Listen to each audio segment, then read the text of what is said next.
Ya, matematika kelas 3. Seperti yang sudah saya sampaikan minggu lalu itu, kalau di kelas 3 ini kan dia masih tematik. Nah, sekarang kalau saran saya, biar kamu fokus matematikanya. Biar nanti kan KIKD-nya itu bercampur dia kalau pakai tematik. Dan kamu tidak bisa menarik kesimpulan bahwa nilai KKM untuk mata pelajaran matematika itu di bawah nilai KKM. Nggak bisa seperti itu, karena rapotnya itu kan dia berbentuk KIKD dia pakai. Dia tidak menggunakan mata pelajaran, kecuali kalau di kelas 4 dia menggunakan KIKD, tapi kemudian ini kan matematika sudah berdiri sendiri, jadi matematika memang dia pakai KIKD-nya, tapi jelas dia matematikanya ada di sana. Penilaiannya di rapotnya itu berbeda? Iya, berbeda dong, kelas 3 sama kelas matematik. Ini kemarin udah saya wawancara lagi gitu. Terus penilaian memang tematik Bu, tapi untuk penilaiannya itu dipisah. Metode mengajarnya itu misalkan di tematik misalkan bahasa Indonesia aja, Indo aja. Misalkan subtema berapa, dia lompat langsung di subtema berapa gitu. Iya, saya tahu. Ini kan subtema kan, misalnya subtema, tapi dalam satu subtema ini kan ada 6 pembelajaran. Nah, di dalam 6 pembelajaran ini pasti di dalam satu pembelajaran ini misalnya di sini ada bahasa Indonesia. Nah, bahasa Indonesia, kemudian di sini ada matematika. Kemudian ada PPKN. Dia ini bercampur, tapi memang kalau matematika kemudian dia terlihat jelas yang mana materi matematika dan mana yang tidak materi matematika, tapi kemudian kontennya itu ada diintegrasikan mata pelajaran yang lain. Contohnya di matematika ada nggak konten tentang bahasa Indonesia di sana? Ada. Iya, misalnya dalam membacanya, menulisnya itu kan konten bahasa Indonesia, tapi kemudian diintegrasikan ke dalam matematika. Jadi kalau saran saya, ini lebih baiknya diambil kelas yang atas aja, kelas 4. Gimana? Cuman jadi nanti orang bingung di sini juga. Nilai matematika di bawah nilai KKM. Nah, sedangkan di sini sudah diintegrasikan ke dalam pembelajaran tematik. Cuma untuk kalau dirubah ke kelas 4 latar belakangnya beda dikit gitu, cuman di permasalahannya saja. Enggak, paling di hasil observasinya aja kan sama kontenmu tentang analisis kesulitan belajar matematika misalnya di kelas 4 SD misalnya, kan sama aja tak. Nah, kemudian yang kedua yang penting itu ini latar belakang ya. Kemudian yang kedua di manfaat teoritisnya. Nah, di rumusan masalah yang pertama, bagaimana bentuk kesulitan belajar matematika kelas 3 SD Negeri 1 Batu Mekar. Nah, ini teori apa yang nanti digunakan untuk menganalisisnya? Saya tadi cari di sini kok nggak ada. Saya cari di kajian teorimu.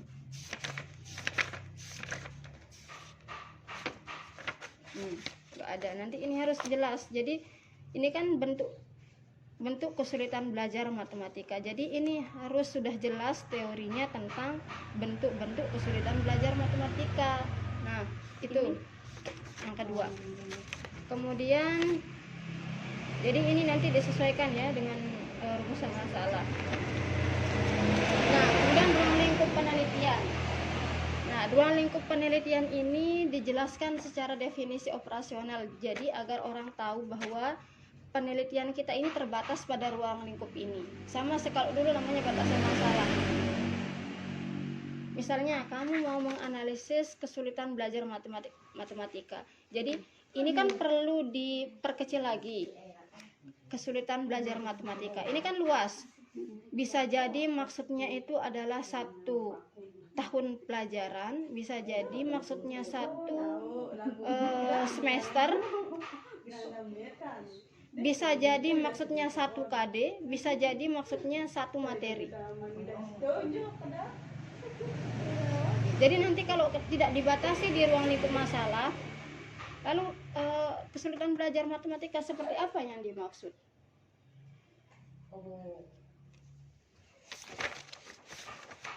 Paham nggak? Paham ya?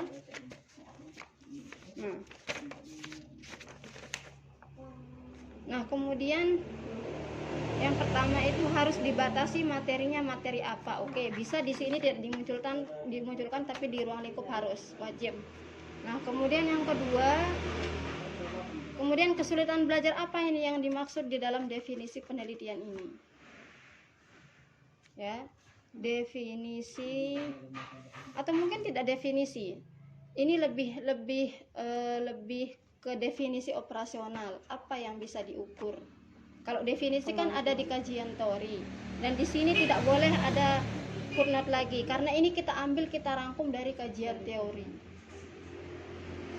Jadi ini harus ada juga di kajian teori. Misalnya kesulitan belajar matematika yang dialami oleh siswa berbeda-beda seperti kesulitan dalam memahami konsep. Nah, langsung aja secara simpel bahwa ruang lingkup penelitian ini adalah kesulitan belajar matematika. Kesulitan belajar matematika yang dimaksud adalah apa? Misalnya kesulitan yang berhubungan dengan prinsip, kesulitan dalam memahami simbol, lemahnya perhitungan siswa terhadap matematika, dan kesulitan dalam memahami bahasa matematika. Udah itu aja, nggak perlu yang lain. Kemudian tadi, dan analisis kesulitan belajar matematika dilakukan pada materi apa? Kan yang di sini saya pakai pecahan aja. Di mana? Di sini Yang mana di sini? Kan nggak ada di ruang lingkupnya ya. Nanti ya, nanti ditambahkan di sini. tapi kan ini dirubah jadi kelas 4. Iya, nanti cari lagi kelas 4. Kamu kelas berapa? Kelas 4. Apa judulmu? Peran guru dalam meningkatkan mutu pembelajaran. Berarti Apa untuk nanti ambil indikatornya indikator itu sama KD-nya ambil sama dia. Ya.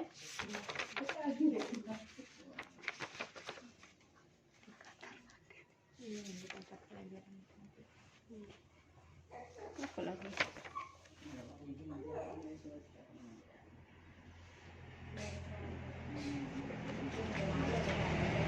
Oke, kemudian telah hapus.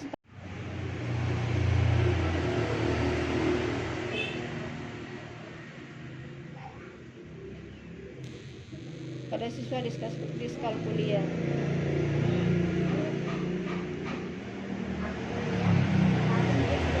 sama pembahasannya saja.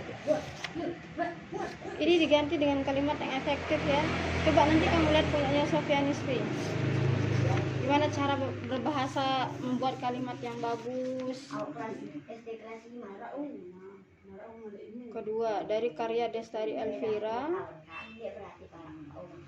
Nggak usah, ini kan judulnya yang berjudul. Kemudian metode penelitian ini menggunakan metode penelitian kualitatif deskriptif. Kemudian hasil penelitian tersebut adalah, disebutkan aja hasilnya apa. Ini kan terlalu berbelit-belit kalimatnya.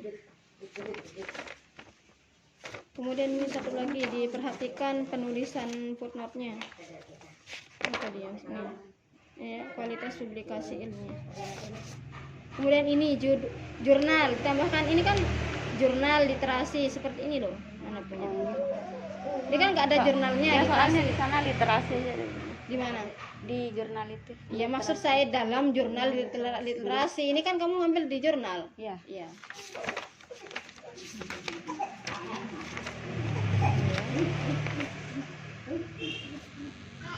Oke, kesulitan belajar.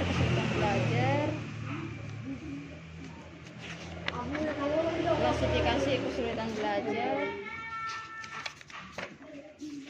Oke, ini pengertian matematika ya.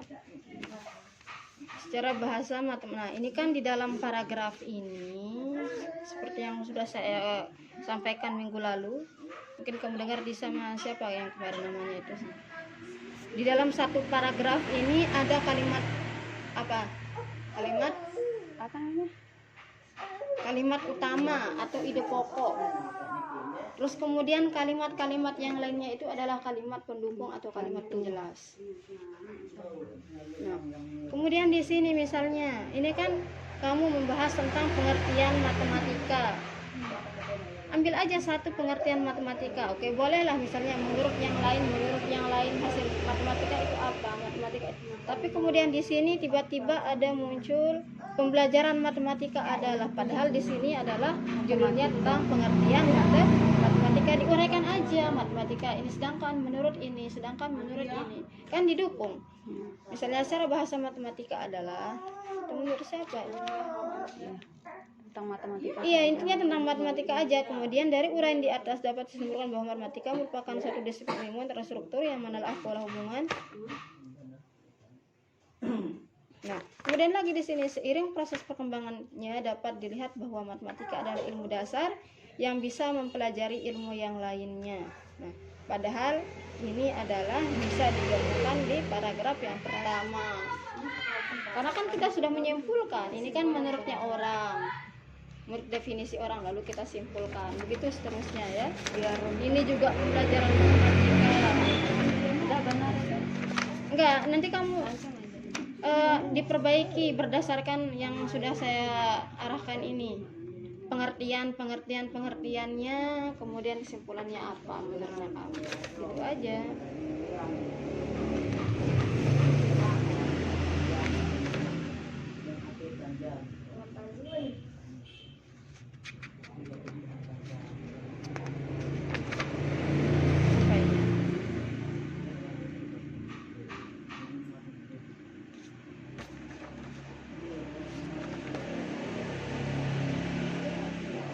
Jadi kan penyebabnya, berarti ini adalah faktor. Nanti ini yang digunakan untuk menganalisis rumusan masalah yang kedua. Nah, ini yang perlu dijabarkan. Jadi ketika kita membuat rumusan masalah, harus ada teorinya, teori pendukung dari masing-masing rumusan masalah. Jadi nanti teori itulah yang berfungsi sebagai pisau analisis kita untuk menganalisis data yang kita peroleh di lapangan. Misalnya rumusan masalah yang pertama, bagaimana bentuk kesulitan belajar matematika. Jadi ketika kita teorinya tidak ada tentang bentuk kesulitan belajar matematika, ya kita tidak bisa menganalisis. Begitu juga yang di rumusan masalah yang kedua tentang penyebab kesulitan belajar matematika. Ini yang harus dijabarkan dua ini, yang paling banyak jabarannya. Oke, bolehlah tentang pengertian matematika. Jadi bahan jadi bahan pengetahuannya peneliti boleh. Tapi yang harus menjadi teori utamanya yaitu kesulitan belajar matematika dan penyebab kesulitan belajar matematika. Gitu ya. Gitu.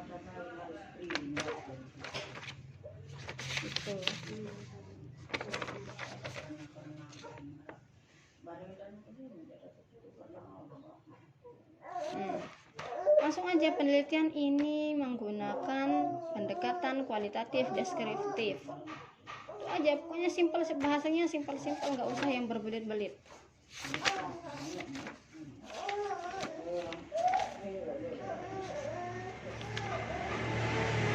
Nah, ini udah ya. Terus tadi ini kalau dalam satu tabel itu harus pakai satu spasi, ini kan masih dua. Kalian mau belajar ya gitu ya. Nah, langsung ini sama seperti ini, pendekatan penelitian simpel aja. Pendekatan penelitian ini menggunakan pendekatan kualitatif deskriptif. Nah, kemudian dijelaskan lagi penelitian kualitatif deskriptif adalah bla bla bla. Ini menurutnya siapa? Itu aja. Terus kenapa kemudian kita menggunakan pendekatan kualitatif? Itu dijelaskan alasannya. Karena berdasarkan data yang akan dicari itu adalah data yang bersifat kata-kata atau deskripsi uraian, bukan merupakan penjabaran angka-angka.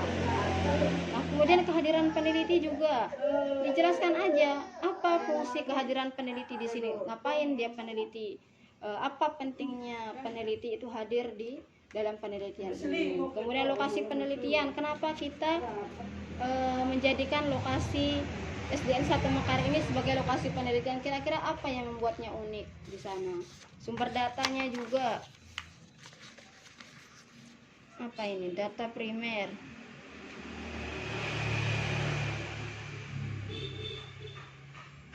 Data primernya dari apa?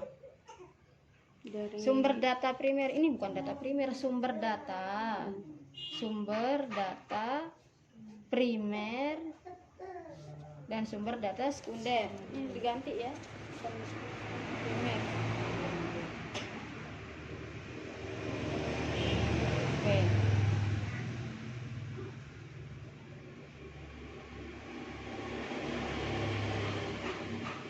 Apa lagi sumber data primernya? Siswa, kepala sekolah. Kan ini kamu menganalisis, cukup nggak dari hasil wawancara kita bisa menganalisis kesulitan belajar? Dari siswa, dari guru juga. Terus gimana cara menganalisisnya dari siswa, dari guru? Ayo. Kan dari hasil wawancara. Loh, bisa nggak misalnya saya wawancarin kamu, ini judulmu tentang analisis kesulitan belajar matematika. Sekarang saya wawancara, misalnya kamu jadi guru, saya wawancaranya kamu. Lalu kamu bilang, oh, ya jadi siswa di sini itu mengalami kesulitan belajar. Udah gitu aja analisisnya. Dari hasil belajarnya juga. Hah? Dari Dari hasil apa? raport KKN. Hasil rapotnya aja. Kan ini analisis. Jadi apa yang dianalisis dari rapotnya? Hasil belajarnya. Hasil belajarnya yang seperti apa? Kan sebelumnya itu juga kita observasi. Ya, apa yang mau diobservasi? Sini, Sophia, panas aku sini. Apa yang diobservasi? Bentuk kesulitan belajar pada peserta didik. Iya, bentuk kesulitan belajar peserta didik itu dapat dilihat dari apa? Kan tadi katanya ruang lingkupnya itu kesulitan belajar matematika itu pertama memahami konsep, kemudian kesulitan yang berhubungan dengan prinsip. Nanti kamu harus tahu memahami konsep ini seperti apa. Ini nanti harus kamu definisikan di kajian teori. Kemudian kesulitan yang berhubungan dengan prinsip ini juga harus didefinisikan. Apa yang dimaksud dengan kesulitan yang berhubungan dengan prinsip? Yang ada di kelas tersebut. Bukan, ini di kajian teori dulu. Kamu harus tahu dulu apa yang dimaksud memahami konsep matematika, kemudian menggunakan prinsip matematika, menggunakan simbol matematika, kemudian lemahnya perhitungan siswa terhadap matematika, kemudian kesulitan dalam memahami bahasa matematika. Nah, seperti apa definisinya itu harus jelas. Baru nanti kemudian setelah kamu kamu catat dong. Ini direkam. Udah direkam, oh ya. Nanti saya dengar lagi. Nanti setelah kita tahu bahwa definisi tentang memahami konsep sampai dengan kesulitan dalam memahami bahasa matematika, kita tahulah misalnya, ini saya kasih ya jawabannya yang tadi saya tanyain itu, kita bisa menganalisis kesulitan belajar matematika dengan ruang lingkup ini ketika kita dapat dokumentasi dari lembar jawaban mereka. Jadi kalau saran saya kamu harus menggunakan tes yang berhubungan dengan materi apa yang akan kamu jadikan sebagai analisis kesulitan belajar matematika. Jadi kemudian tesnya itu, ini kan kamu analisis jadi kualitatif itu jangan dipandang dia anti dengan teknik pengumpulan data dengan tes, enggak. Berarti tergantung datanya maunya apa. Ini kan datamu tentang analisis kesulitan belajar. Jadi yang valid, yang paling mendekati sohihnya datanya kamu itu ya tes kepada siswa. Kamu berikan, misalnya kamu mengambil materi kelas 4 apa aja, pengolahan data misalnya, ada ya, pengolahan data. Nah, iya, pengolahan data misalnya memahami konsep, misalnya memahami konsep tentang data tunggal, data kelompok, Semua tentang kemudian konsep. mencari rata-rata atau menyajikan data, itu kan pengolahan data, menyajikan data dari tabel ke diagram batang, kemudian bagaimana cara siswa itu membaca data dari diagram batang. Itu kan kemampuan memahami apa kalau yang itu? Kemampuan memahami konsep. Misalnya misalkan kamu berikan soal yang berkaitan dengan kemampuan ini, misalnya tes. Ini sudah lari ke pengumpulan data ya. Ini tes. Kemudian ini indikator yang ini. Kemudian sebentar, ini indikator dari pembelajaran dulu. Misalnya kamu mau tadi pengolahan data. Apa indikator dari kemampuan pengolahan data? Kemudian ini instrumen tesnya seperti apa? Ini nomor soalnya. Soalnya bentuk apa?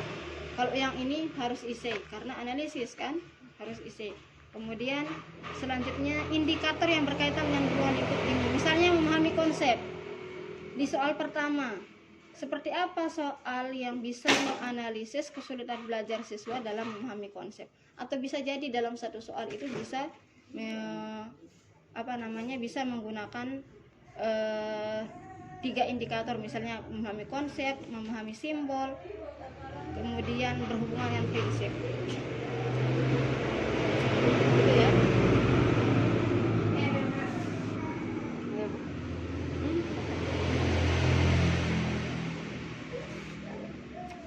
Nah, baru nanti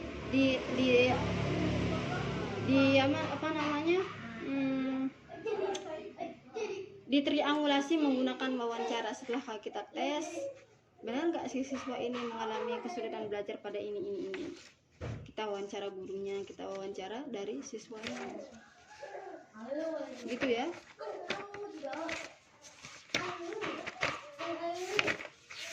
Udah itu aja.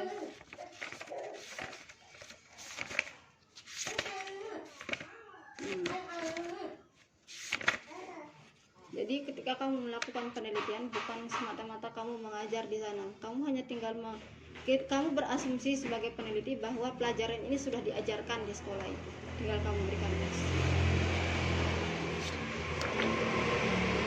Ya? Udah. Ada pertanyaan enggak? Untuk ini Bu, Apa? yang paling belakang.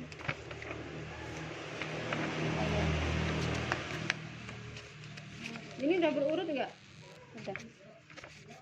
Ini tabel pedoman wawancara ini. Enggak apa-apa karena ini pengumpulan data yang kedua. Jadi alat pengumpulan data yang pertama itu tes. Tes ya.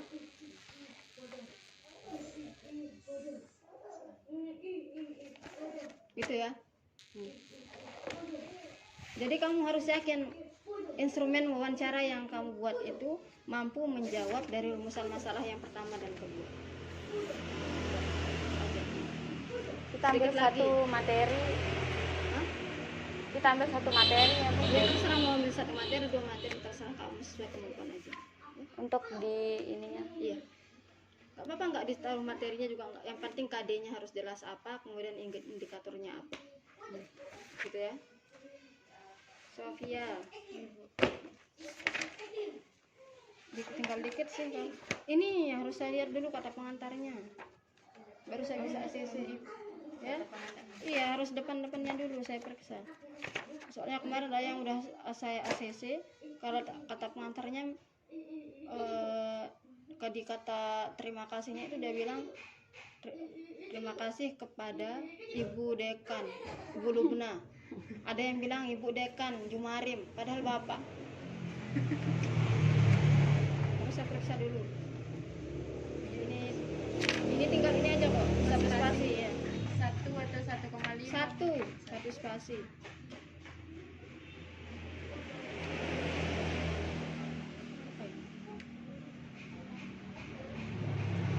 Oh iya ya, mana ruang lingkup penelitianmu?